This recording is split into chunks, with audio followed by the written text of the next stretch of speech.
ini dengan Tuhan. Semua yang kita rasakan dan alami hanya karena kebaikan dan kasih-Nya. Teman-teman, mari kita merespon kebaikan dan kasih Tuhan dengan memfokuskan diri kita untuk bertemu dengan Tuhan dalam ibadah pada hari ini. Saat teduh bagi kita.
Saat teduh selesai. Teman-teman, sungguh bersyukur karena kita memiliki Tuhan yang kasih-Nya tidak pernah berkesudahan dan kita hadir di sini itu semua hanya karena kasih dan kemurahan namanya.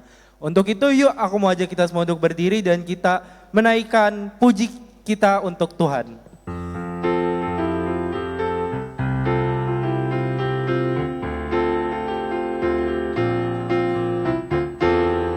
Na na na na na. Na na na na na, na na na na na na, na na na na na, na na na na, na na na na na. Haleluya, ku memuji-Mu Tuhan, karena kasih-Mu tak berkesudahan. Biar yang bernafas memuji Sang Raja, di atas gunung dan di dalam samudra. Tanganku ku angkat padamu, mensyukuri rahmat yang Kau beri. Kakiku melompat bagimu, sebab rahmat-Mu baru setiap pagi. Bersyukurlah kepada Tuhan, sebab Ia baik, sebab Ia baik, bahwasanya untuk selamanya. Kasih setianya, kasih setianya. Na na na na na, na na na na na, na na na na na. Haleluya, ku memuji-Mu Tuhan, karena kasih-Mu tak berkesudahan. Biar yang bernafas memuji Sang Raja, di atas gunung dan di dalam samudra. Tanganku ku angkat padamu, mensyukuri rahmat yang Kau beri. Kakiku melompat bagimu, sebab rahmat-Mu baru setiap pagi. Bersyukurlah kepada Tuhan, sebab Ia baik, sebab Ia baik, bahwasanya untuk selamanya. Kasih setianya, kasih setianya. Na na na na na, na na na na na, na na na na na, na na na na na, na na na na na, na na na na na. Tuhan, mari kita mulai ibadah ini dalam sebuah keyakinan. Pertolongan kepada kita ialah di dalam nama Tuhan yang menjadikan langit dan bumi, yang kasih setianya kekal untuk selama-lamanya.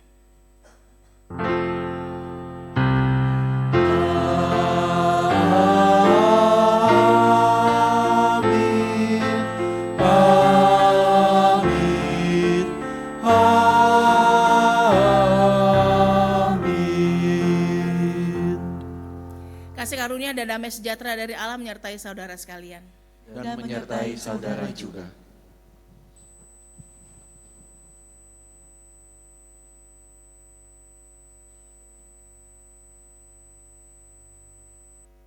Nah, teman-teman, kita kan hidup di dunia yang sangat-sangat diverse, yang dimana kita hidup di dunia yang manusianya banyak macam lah. Nah, cuman sebenarnya kita semua ini walaupun berbagai macam manusia, tipe orang beda-beda, tapi kita semua diciptakan segambar dan serupa dengannya.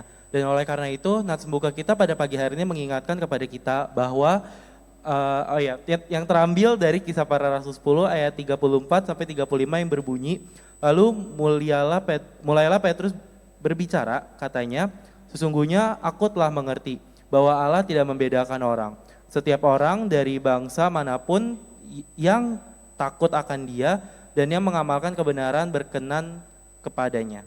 Nah, maka dari itu teman-teman, ayat ini sebenarnya mau mengingatkan kepada kita bahwa sebenarnya walaupun kita berbagai macam manusia, tapi kita tetap satu gereja dan satu kesatuan manusia.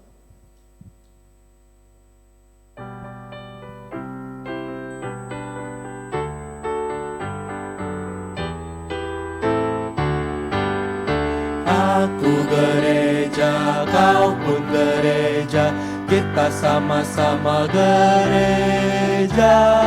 Dan pengikut Yesus di seluruh dunia, kita sama-sama gereja. Gereja bukanlah gedungnya, dan bukan pula menaranya. Bukalah pintunya, lihat di dalamnya, gereja adalah orangnya.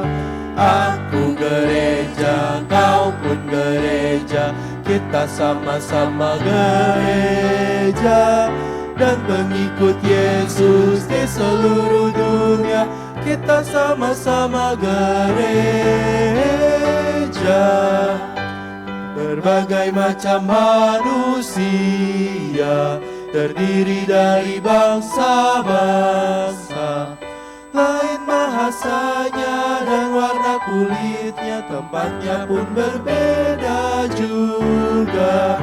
Aku gereja, kau pun gereja, kita sama-sama gereja. Dan pengikut Yesus di seluruh dunia, kita sama-sama gereja.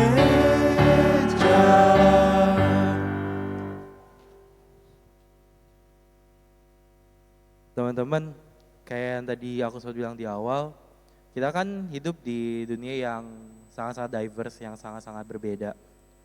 Dan mungkin dalam keseharian kita tanpa kita sadari, dalam kediversan itu, dalam perbedaan itu, tanpa sadar mungkin kita pernah melukai hati sesama, hati teman kita, atau mungkin ya sesama kita dari perkataan kita yang mungkin secara tidak sadar membeda-bedakan mereka, atau mungkin menganggap bahwa oh kita nih yang paling oke gitu. Dan di sini juga kita kan sebenarnya ada karenanya, dan Tuhan juga menciptakan kita semua segambar dan serupa dengannya. Jadi secara kasarnya kenapa Tuhan bisa mencintai kita semua secara sama, tapi kita tidak bisa melakukan hal tersebut terhadap sesama kita. Dan maka dari itu teman-teman, aku mau ajak kita semua untuk merenungi perbuatan kita mungkin yang sudah lampau atau yang baru-baru saja kita lakukan. Dan ya, kita akan menyanyikan lagu Tuhanku Bila Hati Kawanku. Yang bait pertama teman-teman perempuan boleh berdoa, dan bait kedua teman laki-laki boleh berdoa.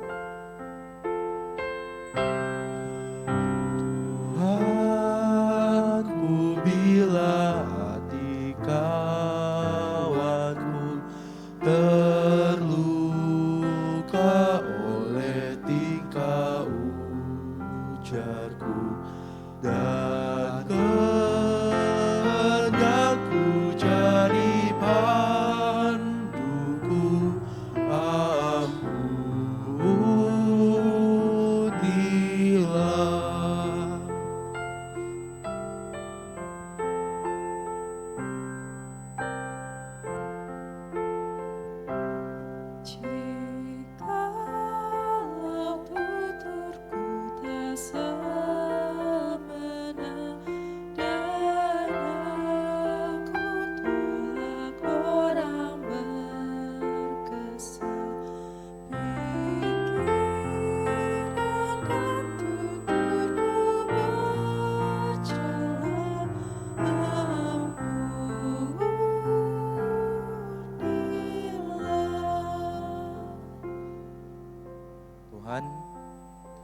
maafkan kami bila mungkin di keseharian kami melukai hati sesama kami, dan secara tak langsung juga melukai hati-Mu oleh karena tingkah ujar kami ya Tuhan. Dan kiranya Tuhan, Kau dapat memaafkan kami, dan inilah doa kami ya Tuhan. Amin. Teman-teman, aku mau ajak kita semua untuk menyanyikan bait ketiga dengan bangkit berdiri. Dan hari ini aku bersembah serta padamu Bapa berserah. Berikan aku kasih-Mu mesra. Amin. Amin.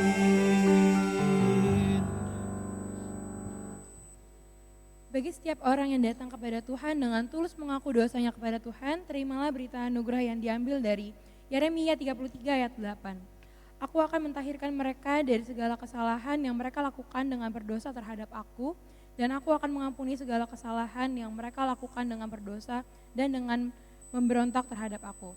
Demikianlah berita anugerah dari Tuhan. Syukur kepada Allah Damai Kristus besertamu. dan besertamu juga. Teman-teman dipersilakan untuk bersalam damai ke kanan, kiri.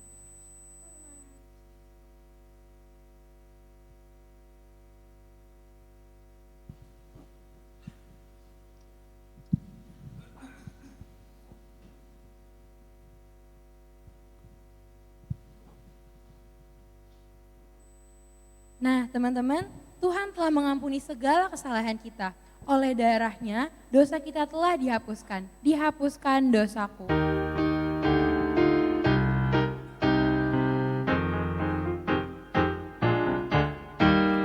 Dihapuskan dosaku hanya oleh darah Yesus. Aku pulih dan sembuh hanya oleh darah Yesus. Oh, darah Tuhanku, sumber pembasuhku, sucilah hidupku hanya oleh darah Yesus. Pengampunan dosaku hanya oleh darah Yesus. Penyucian hidupku hanya oleh darah Yesus. Oh, darah Tuhanku, sumber pembasuhku, sucilah hidupku hanya oleh darah Yesus. Perdamaian bagiku hanya oleh darah Yesus, bukan oleh amalku, hanya oleh darah Yesus. Oh, darah Tuhanku, sumber pembasuhku, sucilah hidupku hanya oleh darah Yesus.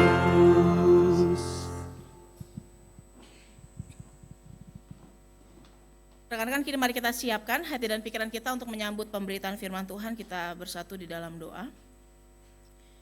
Ya Tuhan, hati kami tertunduk di hadapan-Mu, merendahkan hati untuk menerima dan belajar dari firman Tuhan.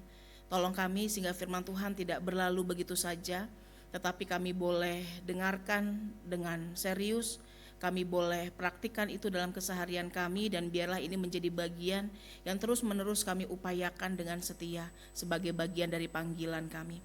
Kami siap untuk belajar dari firman-Mu, berkati hamba-Mu sehingga dapat menyampaikannya dengan baik. Di dalam nama Tuhan Yesus kami berdoa dan mengucap syukur. Amin. Saya undang kita untuk berdiri, rekan-rekan, kita akan membaca satu bagian firman Tuhan dari Lukas pasal 15, ayat yang pertama hingga ayat yang ke-10. Lukas pasal 15 ayat yang pertama hingga ayat yang ke-10. Saya akan bacakan untuk kita semua. Perumpamaan tentang domba yang hilang. Para pemungut cukai dan orang-orang berdosa semuanya datang kepada Yesus untuk mendengarkan Dia. Bersungut-sungutlah orang-orang Farisi dan ahli-ahli Taurat, katanya. Orang ini menerima orang-orang berdosa dan makan bersama mereka. Lalu Ia menyampaikan perumpamaan ini kepada mereka. Siapakah di antara kamu yang mempunyai 100 ekor domba, dan jikalau ia kehilangan seekor di antaranya, tidak meninggalkan yang 99 ekor di padang gurun dan pergi mencari yang hilang itu sampai ia menemukannya. Setelah menemukannya, ia meletakkannya di atas bahunya dengan gembira, dan setibanya di rumah, ia memanggil sahabat-sahabat dan tetangga-tetangganya serta berkata kepada mereka, "Bersukacitalah bersama aku, sebab aku telah menemukan dombaku yang hilang itu. Aku berkata kepadamu, demikian juga akan ada sukacita di surga karena satu orang berdosa yang bertobat, lebih daripada sukacita karena 99 orang benar yang tidak memerlukan pertobatan. Atau perempuan manakah yang mempunyai 10 dirham, dan jika ia kehilangan 1 dirham, tidak menyalakan pelita dan menyapu rumah serta mencarinya dengan cermat sampai ia menemukannya. Kalau ia telah menemukannya, ia memanggil sahabat-sahabat dan tetangga-tetangganya serta berkata, bersukacitalah bersama aku, sebab aku telah menemukan dirhamku yang hilang itu. Aku berkata kepadamu, demikian juga akan ada sukacita pada malaikat-malaikat Allah karena satu orang berdosa yang bertobat." Demikianlah Injil Tuhan Yesus Kristus. Berbahagialah kita yang tidak sekadar membaca tetapi juga melakukannya di dalam keseharian. Haleluya. Haleluya, haleluya, haleluya.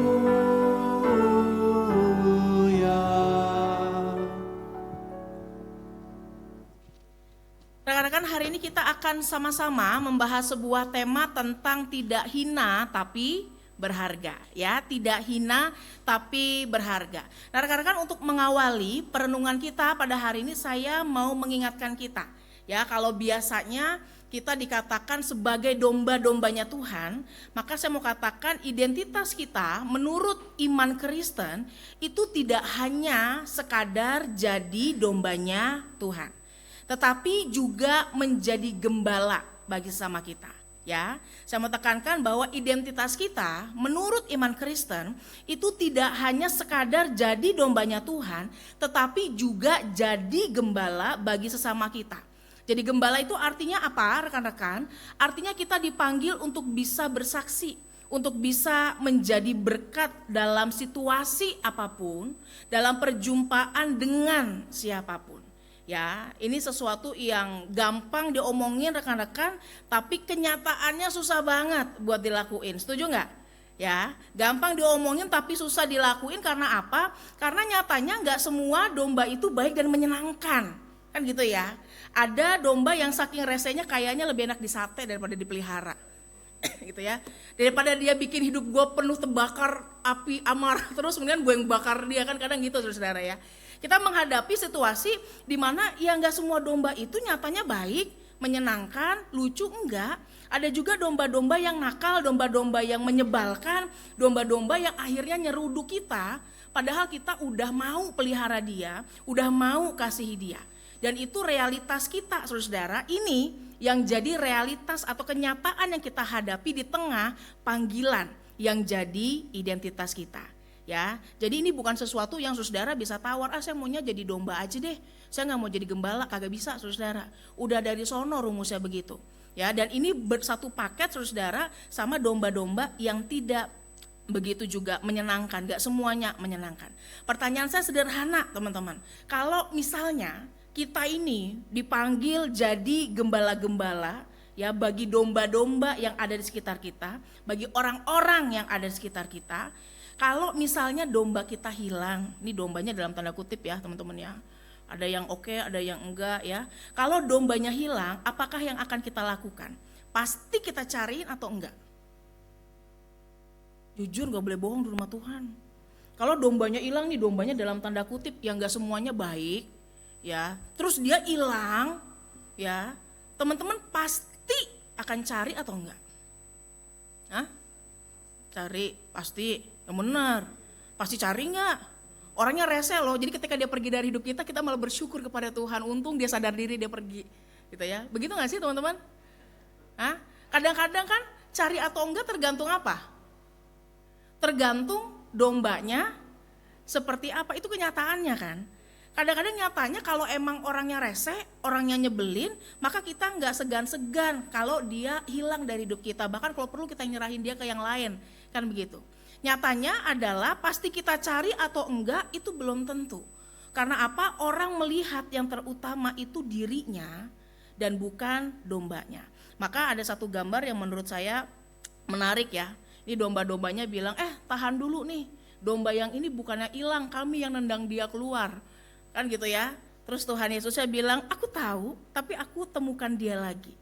Ya, itu yang jadi kenyataannya. Ketika kita jadi domba, teman-teman, kita seringkali jadi domba yang belagu, ngerasa paling premium ya di antara domba yang lain. Kan gitu ya. Tapi ketika jadi gembala, kadang-kadang kita lupa diri. Kita lupa pada apa yang jadi tugas kita. Sehingga prinsipnya adalah it's not my business, I have bigger problems to deal with. Ya, kenapa saya harus ngurusin masalah baru sih? Ngurusin domba yang kayak gitu karena gue sendiri aja udah punya masalah yang lebih berat, yang lebih memusingkan diri gue. Ya, sehingga alih-alih kita kemudian mengasihi mereka, mencari mereka, justru kita yang nendang mereka keluar. Tetapi ada satu kutipan teman-teman yang menarik ya, saya suka sekali kutipan ini mengatakan begini ya. Harta paling berharga yang Tuhan percayakan kepada seorang gembala, pada kita semua, adalah domba-dombanya. Tidak ada satupun domba yang sempurna. Tapi jika sang gembala meremehkan mereka atau memandang mereka dengan hina, maka ia sebenarnya sudah mulai jatuh dalam imannya. Dan kalau orang itu tidak segera bertobat, pada akhirnya ia bisa saja mendapati dirinya sedang melawan Tuhan sendiri, yaitu Gembala Agung. Ketika seorang gembala, ketika kita yang dipercayakan domba-dombanya justru saat udah tahu resikonya, malah mengambil keputusan untuk tetap meninggalkan, menjauhi atau membuang, jangan-jangan kita adalah orang-orang yang dari segi iman itu udah mulai mengalami kejatuhan, teman-teman. Dan pada akhirnya kita jadi orang yang justru melawan Tuhan sendiri. Kenapa? Karena sejak semula kehendak Tuhan itu kita tidak hanya jadi domba, tetapi juga kita jadi gembala. Ya, ini sesuatu yang penting menurut saya. Ya, jangan-jangan kita akan mendapati diri kita justru sedang melawan Tuhan sendiri karena tidak melakukan apa yang menjadi panggilannya dalam hidup kita. Nah, teman-teman, dalam pembacaan kita ini adalah 2 dari 3 perumpamaan yang kemudian dipakai oleh Tuhan Yesus untuk menyatakan bagaimana Tuhan itu punya hati untuk orang-orang yang terhilang. Dan dalam pembacaan kita dikatakan ada pemungut-pemungut cukai dan juga orang-orang berdosa, dan nanti akan ada perumpamaan tentang dirham. Nah, mengapa sih teman-teman orang-orang Farisi dan ahli-ahli Taurat ini kemudian bersungut-sungut ketika ngelihat Yesus? Karena bagi mereka apa yang dilakukan Yesus itu bukan sesuatu yang biasa. Ya, jadi kan orang Yahudi itu punya prinsip, teman-teman. Kalau misalnya kita beda ya, saya bersih, kalian yang najis, misalnya begitu ya. Misalnya, bukan saya ya, orang Farisi sama ahli Taurat. Dia akan mengatakan bahwa ya kita harus ada batasnya. Ya, harus ada jarak yang jelas yang membuat saya itu tidak perlu bersentuhan, berelasi atau terkoneksi dalam bentuk apapun, kira-kira begitu. Jadi ketika Yesus mengajak mereka makan, teman-teman, ketika Yesus justru membuka dirinya bagi pemungut cukai dan orang berdosa, ini bagi mereka sesuatu yang melawan aturan sosial yang ada saat itu.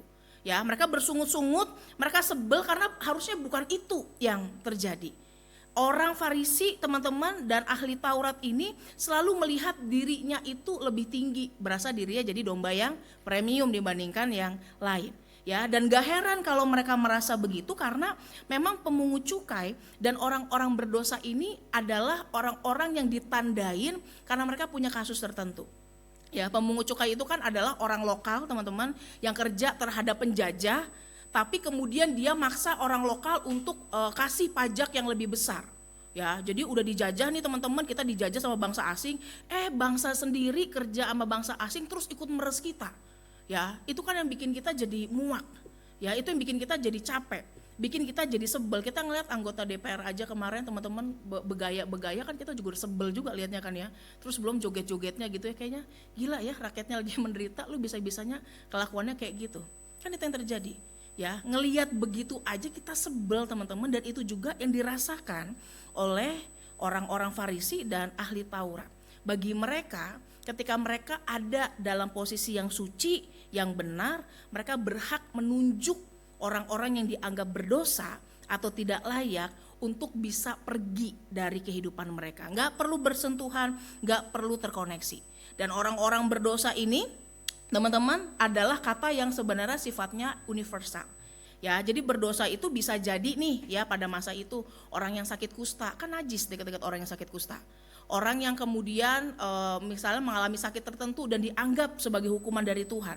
Orang-orang yang kayaknya nggak diterima di masyarakatnya karena statusnya atau sukunya teman-teman, atau misalnya standar perekonomiannya nggak sesuai. Nah, mereka anggap itu dalam golongan orang-orang berdosa yang nggak layak untuk berdekatan dengan mereka. Oleh karena itu mereka bersungut-sungut karena bagi mereka Yesus itu udah keterlaluan, udah ngelewatin batas. Dan masalahnya Yesus itu juga adalah orang Yahudi yang mencoreng muka orang Yahudi sendiri. Ya, jadi kemarahannya begitu luar biasa karena mereka merasa saya yang berharga dan orang-orang itu yang hina. Tetapi teman-teman, dalam pembacaan kita ketika Yesus membuka diri ya untuk mengajak kemudian mereka makan, ini menjadi sebuah keterbukaan yang membuat kita bisa tahu value yang mau Tuhan bawa dan contohkan sama kita. Sekarang teman-teman kalau makan sama orang, sembarangan gak sih ngajak orang makan? Tiba-tiba ada yang ganteng, Mas makan sama saya yuk. Kebetulan saya sendiri nih, gitu gak? Ya mungkin ada ya, kita gak tahu ya. Tapi apakah kita akan ngajak orang asing teman-teman? Enggak kan? Pasti kita akan ngerasa nyaman ngajak makan orang yang dekat sama kita ya. Teman kita yang gak gitu akrab aja, kadang kalau kita makan sama dia kita mikir, kan gue ngobrol apa ya sama dia, kan gitu ya. Kita benar-benar milih siapa orang yang kita bisa bawa dalam tanda kutip ke meja makan, karena dalam meja makan itu ada percakapan yang sifatnya intim, yang sifatnya hangat, yang kalau kita gak deket sama orangnya ya susah. Tapi Yesus mau menunjukkan bahwa ketika Yesus mengundang mereka untuk datang, mengundang mereka untuk hadir bersama dengan Tuhan Yesus, mengundang mereka untuk mendengarkan ajaran Yesus, maka Yesus kasih teladan untuk memilih kasih no matter what. Ya, nggak peduli mereka berdosa kek, mereka salah kek, ya, mereka ngelakuin hal yang nggak pantas kek, nggak peduli. Bagi Yesus kasih harus jadi nomor satu. Ini bukan mau ngomong bahwa ternyata ini karena tulisannya hijau jadi bolong. Oh iya. Saya jadi bisa ya. Jadi saya pikir kenapa bolongnya? Jadi bukan karena Yesus itu dalam tanda kutip, gue restuin lu berdosa, kalau perlu tarik sebanyak-banyaknya ya, nanti bagi sama kita kan kita lagi rapat, enggak ya. Bukan karena Yesus menyetujui dosanya teman-teman, tetapi karena Yesus mau kasih contoh bahwa kasih itu harus jadi yang number one bagi orang beriman ya. Enggak peduli apapun, enggak peduli literally, enggak peduli apapun, kasih itu harus jadi yang nomor satu ya. Tapi masalahnya kasih yang seperti apa? Masalahnya kasih yang gimana? Bukan berarti kasih gini, kita mengasihi kamu, gak apa-apa berbuat dosa aja gak apa-apa, nanti kita tapi mainnya sama kita, bukan kasih yang begitu ya. Tapi kasih yang Yesus mau katakan adalah kasih yang memberi ruang, memberi kesempatan selebar-lebarnya, kasih yang mengajar. Coba teman-teman ingat kan kisah perempuan yang dilempari batu kan? Yesus kan ketika menerima dia, siapa yang gak berdosa lempari dia dengan batu, terus kemudian Yesus katakan pergi dan janganlah berbuat dosa lagi. Yesus nggak jadi orang yang lemparin batu ya. Jadi pesannya Yesus itu jelas teman-teman, clear ya, nggak abu-abu. Kasih harus jadi nomor satu, tapi kasihnya yang apa? Kasih yang memberi ruang dan kesempatan, bukan kasih yang memberi makan ego orang. Enggak, udah kita diemin aja daripada nanti dia itu tantrum ya, kita turutin aja. Enggak ya. Tapi kasih yang memberi ruang, kasih yang memberi kesempatan, kasih yang mengajar ya, karena mengajar itu bagian dari tanggung jawab kita juga teman-teman. Kasih yang mendewasakan, kasih yang mengubahkan atau mentransformasi. Dan kasih semacam ini gak bisa sifatnya itu dipaksakan atau disuruh. Tulisannya udah berubah lagi ya. Gak bisa dipaksakan atau disuruh dari orang lain, gak bisa ya. Kasih semacam ini gak bisa dipaksakan atau disuruh orang lain. Misalnya saya bilang, Fani ya, kamu kasihi dia ya karena firman Tuhan bilang begitu, tapi hati gue tuh terluka, nggak bisa tuh Ya, kasih itu nggak bisa teman-teman dipaksain dari luar, disuruh dari luar, tapi harus kemudian lahir dari kedalaman diri kita sendiri. Lahir dari kesadaran tentang siapa diri kita yang meneladani Yesus yang kita imani. Ya, oleh karena itu lewat perumpamaan domba dan kemudian perempuan yang kehilangan dirhamnya, kita mau belajar 3 hal. Ya, yang pertama, bahwa kita bahwa setiap orang. Jadi kalau saya ngomong kita tuh bukan berarti saya, iya, bandnya enggak. Ya, tergantung sih, kalau band traktir saya jadi berharga, kalau enggak kan enggak gitu ya. Kita itu artinya setiap orang itu berharga. Setiap orang itu bernilai di hadapan Tuhan. Setiap orang itu adalah orang-orang yang penting bagi Tuhan. Tamu-tamu istimewanya Tuhan itu setiap kita, teman-teman. Ya, mau kadang-kadang dia sengklek, mau kadang-kadang dia kebanyakan ngengong-ngengongnya, ya mau kebanyakan kadang-kadang kalau gilanya muncul suka aneh-aneh, ya itu orang yang berharga juga di hadapan Tuhan. Itu prinsip ya yang harus kita pegang. Saat kita melihat orang berharga, maka percayalah ya, saat kita menghidupi ini, semua orang berharga. Teman-teman gak akan seminimal mungkin itu punya pandangan jelek tentang orang lain. Ya, sama kalau kayak kita punya pandangan setiap orang itu indah pada dirinya sendiri, maka percayalah gak akan ada yang jelek di mata kita. Gak akan. Ya, semua punya keindahannya sendiri. Semua punya keberhargaan yang juga kita letakkan di dalam Tuhan. Setiap orang berharga, maka firman Tuhan mengatakan ya kalau ada 100 hilang 1, ya bakal dicari tuh yang 1. Namanya domba kan gak mungkin hilangnya ke tempat yang gampang dicari, kan gitu ya teman-teman. Ke tempat yang susah dicari, ke tempat yang mungkin kita gak tahu di mana, mungkin udah menghadapi bahaya, mungkin udah cemong-cemong, tapi tetap dicari. Ya, yang kedua yang kita lihat dari perikop ini, keseriusan dalam mencari. Gak hanya dinyatakan dalam contoh seorang gembala yang cari dombanya, tetapi di sini teman-teman di perumpamaan tentang dirham itu dikatakan perempuan punya 10 dirham. Ya, dirham ini pada saat itu adalah ya istilahnya punya nilai yang penting untuk menghidupi mereka lah, ya mata uang saat itu teman-teman. Kalau kehilangan 1 dirham, dia pasti ya akan menyalakan pelita, menyapu rumah, serta mencarinya dengan cermat sampai ia menemukannya. Karena dia tahu bahwa itu bagian dari saya yang kalau saya hilang saya gak akan bisa ngapa-ngapain nih. Saya gak akan bisa makan, saya gak akan bisa ngejalanin kehidupan saya. Sebegitu pentingnya orang-orang harusnya bagi kita. Bahwa tanpa dia nih ya gue gak lengkap.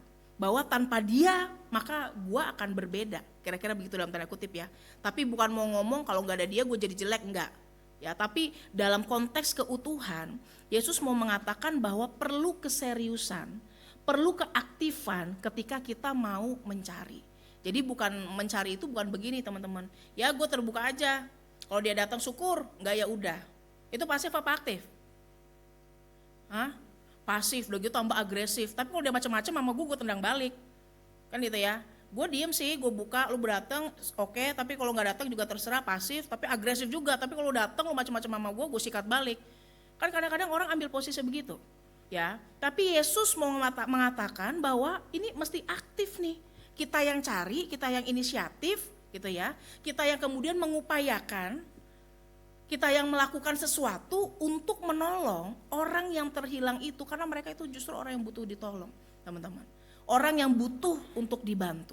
Dan yang ketiga adalah saat satu orang berdosa kembali, saat yang terhilang itu ditemukan, saat yang rada itu domba yang unik itu yang tadi enak di sate itu kemudian bisa berbalik, kembali, belajar, berubah, maka percayalah itu jadi kesukaan besar di surga. Jadi kesukaan besar bagi Allah. Ya, jadi orang Kristen gak boleh kesukaan dirinya jadi lebih utama dari kesukaan Tuhan. Karena kalau kita nyamperin domba yang rese, udah pasti itu gak bikin happy teman-teman. Udah pasti itu bikin kita capek, udah pasti itu bikin kita menyebalkan. Kita aja kalau bisa gak duduk sebelah dia, mohon maaf, kita lihat yang lain gitu ya. Kita aja gak mau deket-deket dia dalam radius berapa meter aja gak mau. Ya, kalau kita hidup sebagai orang beriman, ini 3 prinsip utama teman-teman. Dan bukan kesenangan diri yang utama, tapi harus apa yang menyenangkan Tuhan yang kita upayakan dan kerjakan dengan sebaik-baiknya. Ini bukan sesuatu yang bisa dipaksakan, ya, tetapi sesuatu yang harus kita latih, kita hidupi, harus kita coba ya dalam kehidupan kita. Ada masa di mana teman-teman ketika kita berdekatan dengan domba, saya selalu belajar ya, mentor saya pernah bilang ada domba-domba yang emang nyeruduk juga begitu ya. Maka kita sebagai gembala itu harus bijaksana, pasang pagar, bukan untuk gue di sini, lu dari sono, enggak. Pasang pagar supaya dia tahu bahwa lu nggak boleh nyeruduk gue, tapi gue tetap perhatiin lu, gue tetap sayang lu, gue tetap jaga lu. Tapi kita ajarin dia bagaimana jadi domba yang baik, itu seorang gembala. Ya, maka kasih itu nggak bisa cuma diem-diem aja, mengajar, menegur, menolong, itu yang kita upayakan.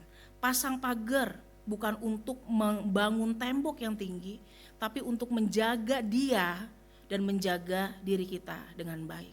Itu capek, itu melelahkan, dan ada banyak masa teman-teman misalnya dalam pengalaman ya kita nggak bisa paksa semua orang untuk terima domba-domba yang agak-agak ya. Tapi semoga firman hari ini menolong kita untuk tahu bahwa kalaupun ada orang yang demikian, maka ini yang jadi panggilan iman kita. Kita dipanggil bukan untuk mengasihi orang yang menyenangkan saja, bukan untuk berproses bersama dengan orang yang menguntungkan kita saja, tetapi juga bersama dengan mereka yang juga bergumul, bersama dengan mereka yang mungkin tertolak. Orang-orang pemungut cukai, orang-orang berdosa itu punya segudang alasan bagi mereka ya supaya mereka tuh ditolak punya. Dan saya yakin domba yang rese itu pasti punya segudang list sehingga wajar kalau orang ninggalin dia. Ya, tapi Tuhan memilih kasih di atas segalanya. Semoga itu menolong kita untuk bisa berproses dan sebagai domba, ingat teman-teman, kita gembala, tahu tugas kita, tapi jadi domba yang tahu diri juga. Ya, tahu batasan, tahu menghargai orang lain, tahu bagaimana kita juga ketika udah dikasihi juga jangan menye-menye ya. Ketika udah dikasihi, diberi kesempatan, belajar yang benar. Ketika udah dikasih waktu, kesempatan, berusaha untuk berubah. Kalau tahu ada yang gak beres dan kita butuh bantuan, buka diri kita untuk dibantu dan berproses. Itu domba yang tahu diri. Itu yang akan menolong kita berproses jadi domba yang baik dan jadi gembala yang bertanggung jawab. Saya mau ajak kita untuk baca teman-teman bagian ini, bagian bawahnya kelihatan gak? Ini matanya pada super semua kan? Kita baca sama-sama ya teman-teman ya.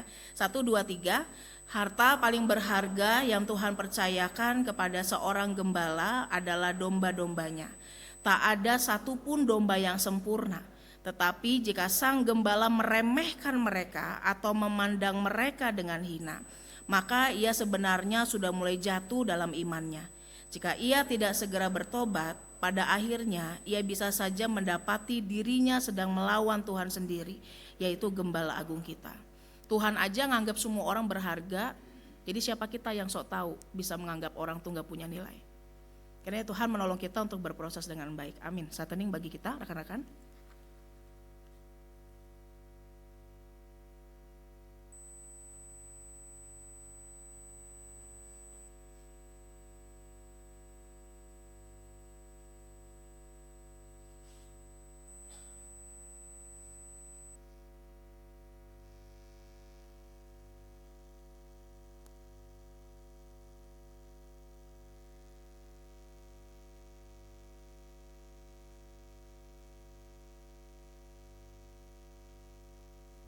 Mari kita bangkit berdiri.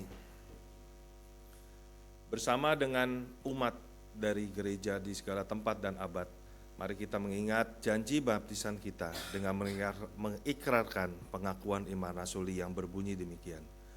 Aku percaya kepada Allah, Bapa yang Maha Kuasa, Khalik langit dan bumi, dan kepada Yesus Kristus, Anaknya yang tunggal Tuhan kita, yang dikandung dari Roh Kudus, lahir dari anak darah Maria, yang menderita sengsara di bawah pemerintahan Pontius Pilatus, disalibkan, mati dan dikuburkan, turun ke dalam kerajaan maut. Pada hari yang ketiga, bangkit pula dari antara orang mati, naik ke surga, duduk di sebelah kanan Allah, Bapa yang Maha Kuasa. Dan dari sana ia akan datang untuk menghakimi orang yang hidup dan yang mati. Aku percaya kepada Roh Kudus, gereja yang kudus dan am, persekutuan orang kudus, pengampunan dosa, kebangkitan orang mati, dan hidup yang kekal. Amin.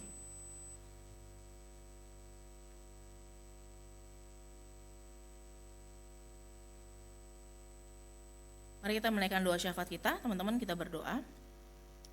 Tuhan berikanlah kami kebesaran hati untuk bisa berproses dengan baik, untuk bisa menerima lebih dari batasan kami, untuk bisa mengasihi, melampaui apa yang selama ini kami lakukan.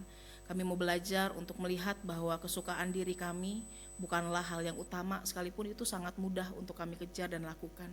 Kami mau belajar jadi orang-orang Kristen yang taat kepada Tuhan, yang melakukan apa yang jadi panggilan Tuhan dalam kehidupan kami. Kami mau berkomitmen untuk menjadi domba yang baik, bertanggung jawab.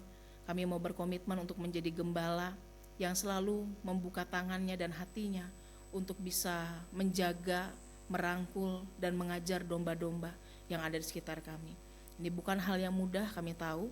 Oleh karena itu berikan kami kekuatan dan keluasan hati, berikan kami hati yang bersih, berikan kami pikiran yang juga positif, sehingga dalam seluruh proses yang ada kami bisa terus kembali memfilter, menetralisir hal-hal yang sering kali membuat kami ingin berhenti mengasihi mereka.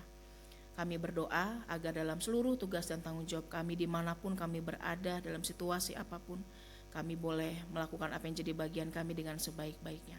Doa kami ketika kami saat ini hadir di tempat ini, maka kami juga boleh pulang dengan membawa sukacita, dengan membawa berkat Tuhan yang memperlengkapi kami dan menolong kami bisa berproses. Kami berdoa biarlah Tuhan juga menolong para pengurus yang juga terlibat dalam pelayanan di pemuda. Kau berkati sehingga dalam seluruh peranan yang mereka lakukan, mereka juga boleh menjadi berkat dalam segala hal yang mereka lakukan secara rutin. Mereka juga boleh terus menemukan apa yang baik untuk mereka nikmati. Dan dalam proses untuk pergantian kepengurusan, untuk mencari kepengurusan pelayan-pelayan Tuhan dalam waktu-waktu mendatang di seluruh komisi di GKI Samanhudi, kami berdoa agar seluruh prosesnya boleh berjalan dengan lancar, sehingga kami boleh jadi orang yang terlibat, tidak hanya memberikan usulan tetapi juga memberi diri lebih jauh dalam pelayanan, dalam talenta yang Tuhan percayakan kepada kami. Kami juga ingin berdoa bagi kegiatan Komisi Pemuda Fun Run yang akan dilakukan dalam waktu yang dekat ini. Tuhan kiranya juga menolong sehingga seluruh persiapannya boleh berjalan dengan baik, persiapannya boleh berjalan dengan lancar, dan kami juga boleh menyisihkan waktu kami untuk sama-sama ikut, sama-sama bersekutu di dalam kegiatan olahraga ini. Kami juga menyerahkan teman kami Aaron yang berulang tahun di tanggal 9 yang lalu. Terima kasih Tuhan memberkati Aaron hingga saat ini. Terima kasih kalau jalan-jalan kehidupannya Tuhan juga sertai dan berkati. Doa kami agar dalam pertambahan usianya, ia boleh terus-menerus merasakan cinta dan penyertaan Tuhan. Kau pakai dia dengan luar biasa sebagai pelayanmu, sebagai dokter, sebagai anak Tuhan yang terus-menerus mengupayakan apa yang baik dari dirinya. Kami juga saat ini ingin berdoa bagi pergumulan yang kami rasakan, baik di dalam pekerjaan kami. Ada masa di mana kami merasa lelah, muak dengan keadaan yang kami jumpai dalam pekerjaan. Ada masa di mana kami sudah kehilangan motivasi. Tuhan kembali ingatkan kami bahwa pekerjaan itu juga adalah bentuk pemeliharaan Tuhan. Oleh karena itu kami mau mengelola kepercayaan itu dengan sebaik-baiknya, dengan hati yang bersyukur. Kami berdoa bagi pergumulan kami dalam kehidupan berkeluarga bersama dengan orang tua, saudara, atau pasangan hidup kami yang juga tidak melulu mulus atau baik-baik saja.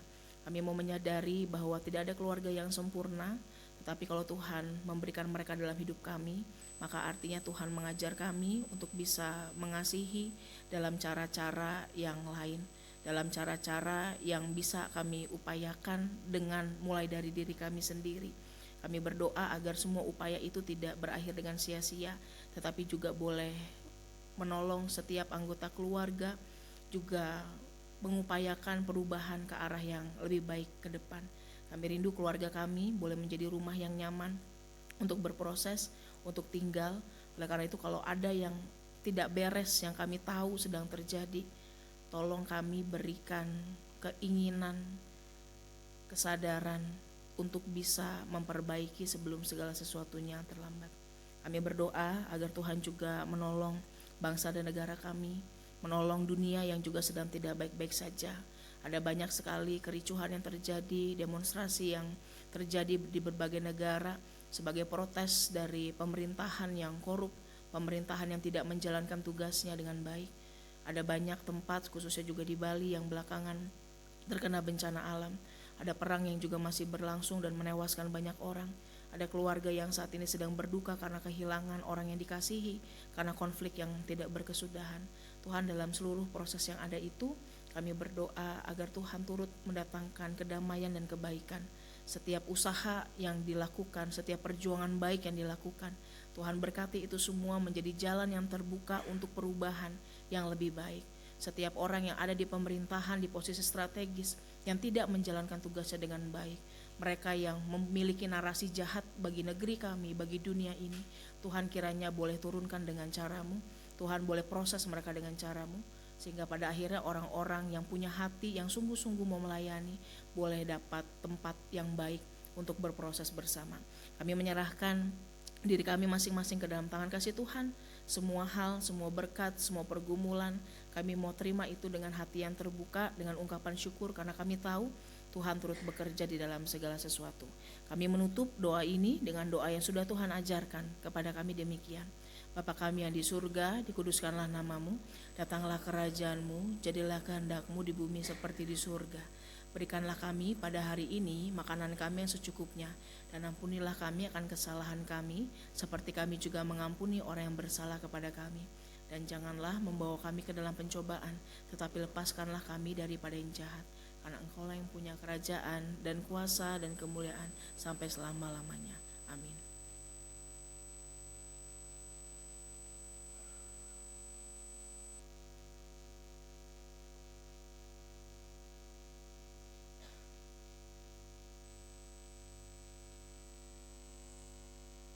Marilah kita mengungkapkan rasa syukur kita dengan memberikan persembahan kepada Tuhan.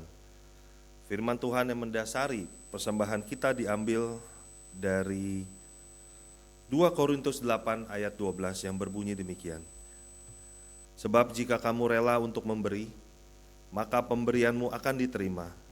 Kalau pemberianmu itu berdasarkan apa yang ada padamu, bukan berdasarkan apa yang tidak ada padamu. Umat dapat memberikan persembahan dan melakukan aksi sedulur dengan cara memasukkan amplop persembahan dan amplop aksi sedulur ke kantong persembahan, atau dengan menggunakan QR code yang tersedia di layar dan ditempelkan di kursi depan. Khusus untuk aksi sedulur dapat melakukan transfer dengan nilai akhir nominal 20.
Kita bangkit berdiri.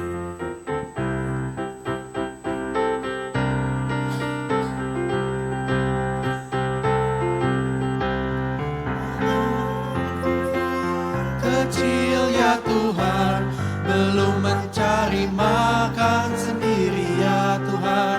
Terimalah hatiku Tuhan, menjadi persembahan yang Tuhan berkenan.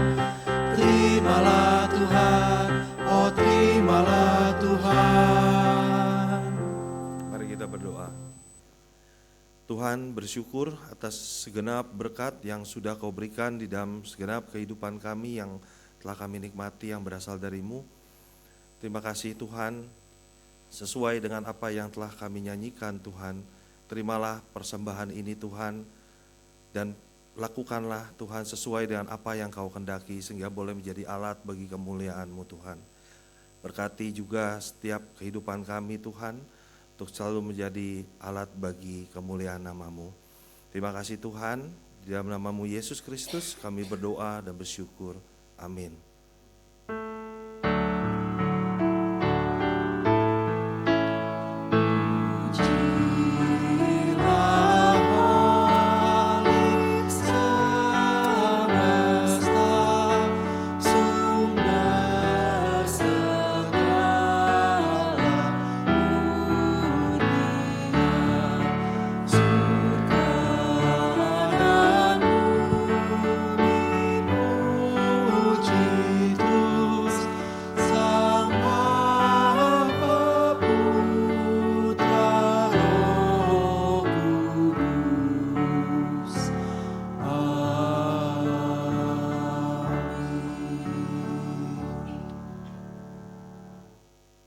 Nah, teman-teman, dari firman yang udah kita dengerin bareng-bareng tadi, mungkin ada satu hal yang aku ingat, tadi Kak Sindu bilang kalau kasih itu harus jadi nomor satu, tetapi kasih yang memberi ruang, kasih yang mengajar, kasih yang mendewasakan, dan itu semua harus dari diri kita sendiri. Dan kasih nggak bisa diem-diem aja. Nah, teman-teman, dari firman hari ini, sekarang kita mau sama-sama mengimani firman hari ini di dalam lagu Damai di Dunia.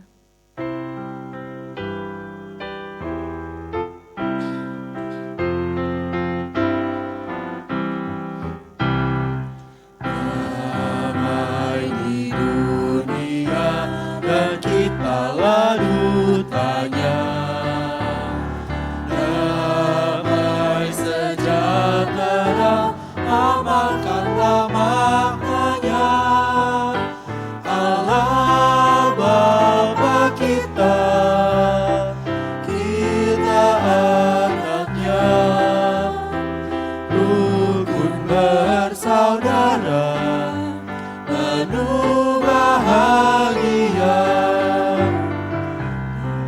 Damai di dunia dan inilah saatnya, ucapkan ikrarmu, jalankan perintahnya. Setiap kata dan karya kita memuji namanya. Damai di dunia kini dan selamanya, kini dan selamanya.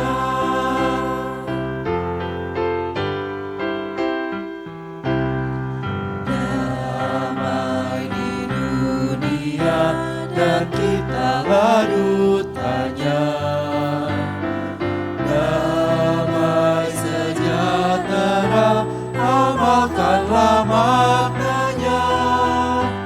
Allah Bapa kita, kita anaknya, rukun bersaudara, penuh bahagia. Damai di dunia dan inilah saatnya, ucapkan ikrarmu, jalankan perintahnya. Setiap kata dan karya kita memuji namanya. Damai di dunia kini dan selamanya, kini dan selamanya. Rekan-rekan, kini marilah kita mengarahkan hati kepada Tuhan.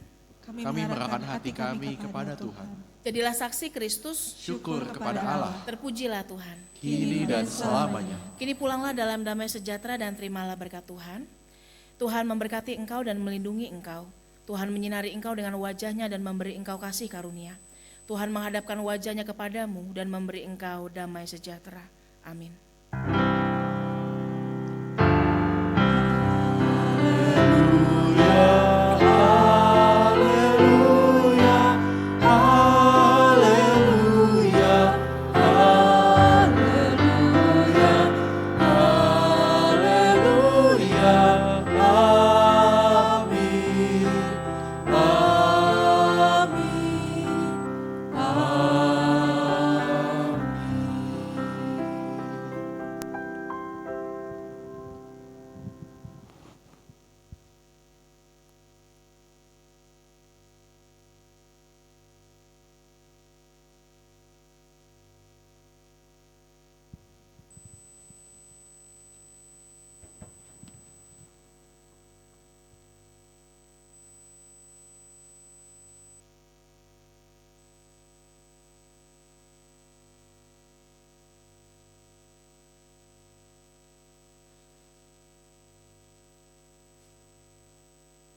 Oke teman-teman, selamat hari Minggu, tapi jangan ada yang pulang dulu karena kita masih ada pengumuman.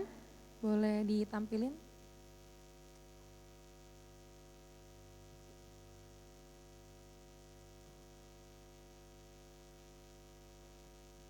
Teman-teman, ada pengumuman di Samanhudi dalam tahun pelayanan ini ada banyak komisi yang sedang berganti kepengurusan karena periode yang berjalan itu, periode pertama yang berjalan itu sudah selesai. Nah jadi nanti dalam proses untuk mencari pengurus, kalau dulu tuh biasanya pengurusnya yang nentuin atau rapatin siapa nanti orang-orang yang akan diminta. Nah tapi kali ini kita akan mengikuti proses yang memang sudah diatur oleh tata gereja kita dalam proses pencarian pengurus kayak yang ada di dalam pencarian penatua. Kenapa itu jadi penting? Karena kita mengimani bahwa ketika kita mencari orang-orang yang akan melayani Tuhan, itu jadi bagian atau tanggung jawab kita bersama. Maka teman-teman diminta partisipasinya untuk nanti scan barcode. Dan nanti ketika scan barcode itu teman-teman akan diminta untuk mengusulkan nama orang. Ya misalnya saya mau mengusulkan namanya Ray, jadi nanti posisinya apa? Ketua misalnya, begitu ya. Atau misalnya Ica diusulkan jadi apa? Kita tulis nama kita, bagian dari pertanggungjawaban kita tulis orang yang diusulkan dan apa posisinya. Dan kalau ternyata nanti lebih dari 5, kalau nggak salah kita ada 5 begitu ya, teman-teman bisa isi lagi aja, it's okay ya. Jadi nama-nama yang masuk itu nanti adalah nama-nama yang akan kita proses untuk kita tempatkan dalam posisi yang ada. Ya, ini bagian dari proses berjemaat kita sebagai jemaat yang presbyterial, sinodal, yang berjemaat kita nih semuanya satu. Di GKI itu nggak ada, beda sama gereja lain teman-teman yang mau jadi pengurus aku aja yang jadi. Nggak akan pernah di GKI itu kayak begitu. Karena orang-orang yang mengajukan dirinya sendiri dalam tanda kutip, mungkin ada motivasi yang berbeda dalam tanda kutip ya teman-teman. Maka kita mengambil jalur proses yang memang itu diajukan oleh yang lain. Kira-kira begitu. Jadi teman-teman boleh nanti di scan ya diusulkan, tapi jangan karena dendam ya, dendam sama band nih kita jadinya dia ketua pemuda gitu, enggak. Tentu didoain, ini bener nggak nih gitu ya. Tentu didoain, digumulkan secara serius karena pengurus-pengurus nanti itu juga adalah orang-orang yang akan menentukan arah bergereja kita ke depan. Kiranya Tuhan menolong kita. Exactly, betul. Ya, nanti nomor anggotanya nggak wajib, kalau ada bisa teman-teman masukin nomor anggota teman-teman, tapi kalau nggak apa-apa. Yang penting nama teman-teman ada ya, jangan dari Mr. X, itu tidak sah.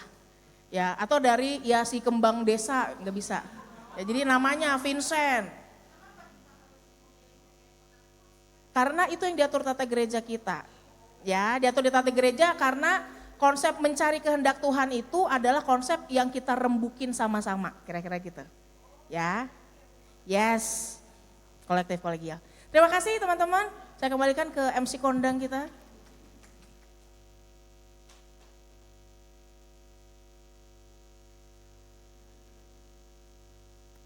Oke.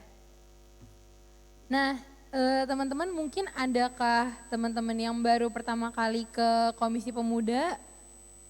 Ada? Kayaknya nggak ada ya, semua mukanya familiar. Oke, kalau gitu ya sampai ketemu minggu depan, tapi ntar dulu ada lanjut lagi, next pengumuman. Happy birthday buat kau, ada orangnya?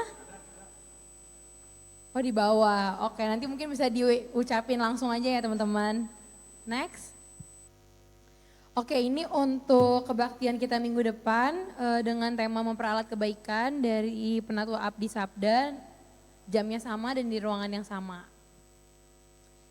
Ini untuk pelayan-pelayan minggu depan, selamat melayani. Next.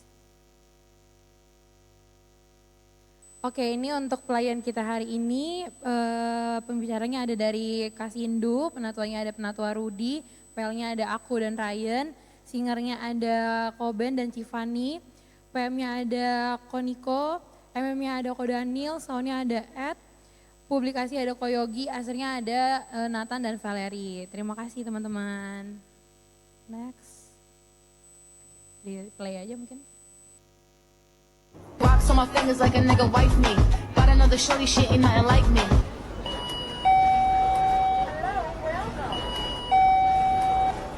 About to catch another fight. Apple bottom make 'em wanna bite. Oke, mungkin ada posternya nggak ya? Oke, teman-teman, kembali lagi aku ingetin buat ikutan acara Fun Run KP itu di tanggal 20 minggu depan ya. Jadi hari ini itu udah pendaftaran terakhir, jadi buat teman-teman yang belum daftar boleh langsung aja daftar. Kalau ada mau nanya-nanya juga boleh langsung kontak. Mungkin boleh di-scan dulu aja, hari ini pendaftaran terakhir, biaya regisnya di 25.000 ya. Next. Ini video. Oke. Ada pengumuman untuk tanggal 5 Oktober kita akan ada kebaktian Raya Kaum Muda itu di Aula Smak 1 oleh Pendeta Marcelo Ananda. Nah, informasi juga bahwa nanti pada tanggal 5 Oktober nggak ada kebaktian di sini ya. Oke. Oke, semua akan bergabung di kebaktian Raya Kaum Muda ini, teman-teman. Ada lagi?